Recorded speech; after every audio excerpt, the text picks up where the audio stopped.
انت اسمك ايه؟ ادهم. بقالكوا قد ايه مع بعض؟ مخطوبين بقالنا سنتين ومع بعض بقالنا 7 سنين. حصلت ما بينكم حاجه مرعبه ممكن يا جماعه انتوا كلكم بتغمزوا لبعض ليه؟ في ايه؟ مش فاهم.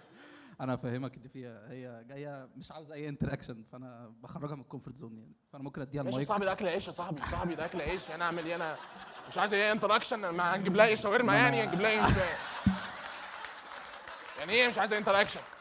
انا نمشي على مزاجها؟ ما انا مش قايل لها ان هو كراود ورك يعني احنا اتكلم عادل. مايك فصل؟ ما انفع، انا مش عايز اتكلم الانتراكشن، انا مش جاي معايا انتراكتيف، انا جاي معايا واي فاي. حصل ما بينكم حاجه ممكن تكون بجد مرعبه او هتخسركم بعض؟ لا والله ما فيش حاجه في دماغي يعني. اكيد حصل يعني مثلا اكيد حصل كورونا مثلا، يعني حصل.